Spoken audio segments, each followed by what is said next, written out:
Selamat datang di Suara Arah Juang, melipat ganda, membakar tirani. Arah Juang edisi 153 merupakan edisi yang mengangkat tema utama pengalaman perjuangan dan revolusi kelas buruh. Kolom ini menjelaskan sejarah perjuangan kelas buruh di berbagai negara, seperti pengalaman kelas buruh di Rusia dalam revolusi tahun 1917, di Kuba, serta di negara-negara Amerika Latin lainnya yang biasa disebut sebagai The Pink Tide. Kami mencoba menggali pengalaman dan pengetahuan kelas buruh dalam perkembangan perjuangannya. Apa strategi dan taktik yang dijalankan? Bentuk organisasi seperti apa yang berhasil membawa kelas buruh memenangkan perjuangannya?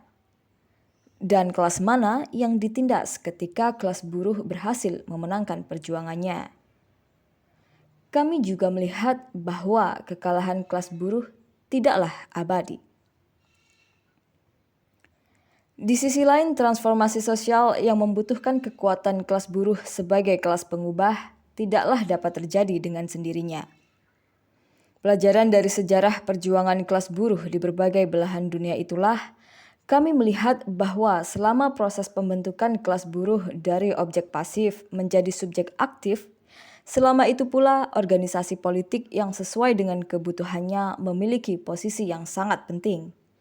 Ini mewujud dalam Partai Revolusioner. Dalam kolom teori, kami mengangkat judul tulisan "Bagaimana Memenangkan Revolusi". Marx dan Engels mengatakan bahwa apa yang dihasilkan oleh burjuasi terutama ialah penggali-penggali liang kuburnya sendiri, yakni kelas buruh. Ini terjadi karena kelas buruh menempati posisi strategis dalam kapitalisme yang membuatnya memiliki potensi revolusioner untuk melancarkan penghancuran kapitalisme dan membangun sosialisme. Perubahan tersebut hanya dapat terjadi lewat revolusi. Untuk memenangkan revolusi tersebut, terdapat hukum-hukum tertentu yang dapat menentukan gerak sejarah perjuangan, menentukan apakah perjuangan revolusi tersebut dapat dimenangkan. Hukum-hukum umum dan dihubungkan dengan pengalaman sejarah revolusi di beberapa negara tersebutlah kami bahas dalam kolom ini. Sedangkan pada kolom aksi massa, kami mengangkat tulisan dengan judul Rangkuman Aksi Massa Hari Buruh Internasional tahun 2023 di dunia dan di Indonesia. Kami meliput aksi di beberapa kota di Indonesia.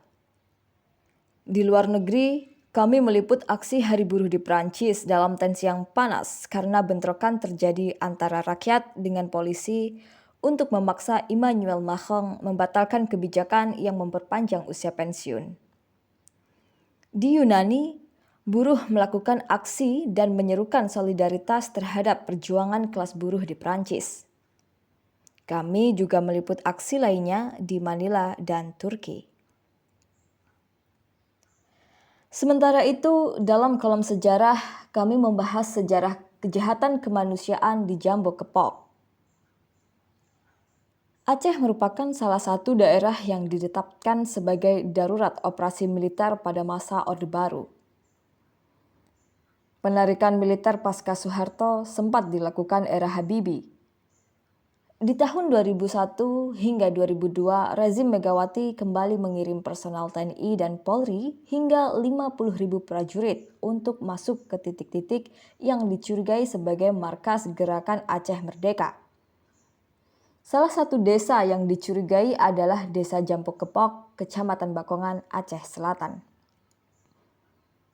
Pada 17 Mei 2003, para Tentara Nasional Indonesia dengan dalih pemeriksaan rutin mulai memasuki wilayah perkampungan penduduk dan memaksa seluruh warga baik laki-laki maupun perempuan dan anak-anak untuk keluar dari rumah dan dikumpulkan di depan rumah warga.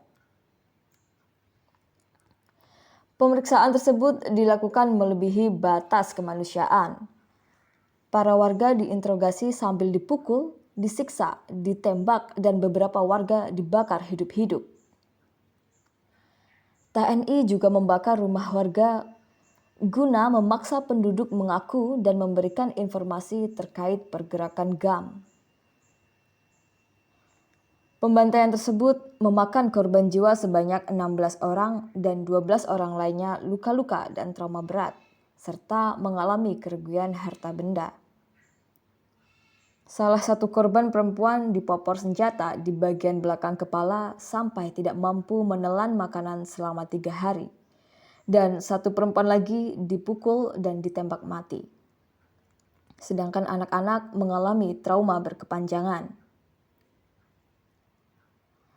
Pada kolom strategi dan taktik, kami mengangkat tulisan berjudul Aktivisme Media Sosial, Hambatan dan Kebutuhan Melampauinya. Tulisan ini membahas tentang fenomena aktivisme media sosial.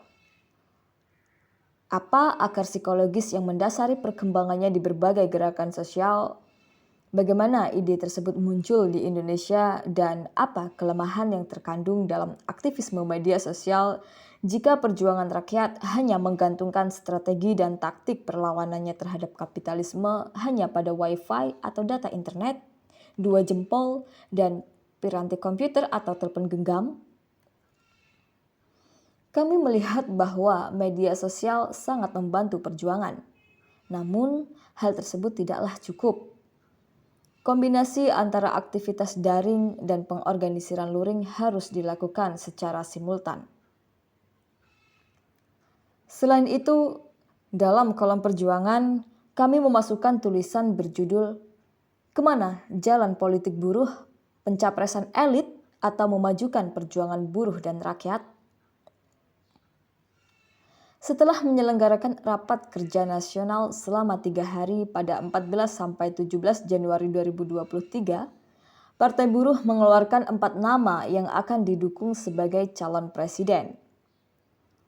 Setelah itu, menjelang Hari Buruh, para elit Partai Buruh seperti Said Iqbal dan Andi Gani melancarkan manuver-manuver politik. Di sisi yang lainnya, untuk pertama kalinya terdapat kritik terbuka dari Komite Politik Nasional dan Kongres Persatuan Buruh Indonesia terhadap para elit Partai Buruh yang bermanuver. Kondisi tersebut menunjukkan perkembangan seperti apa dan bagaimana perjuangan kelas buruh di Indonesia, baik yang berada di dalam maupun di luar partai buruh, dapat memenangkan pertarungan dengan elit-elit partai buruh.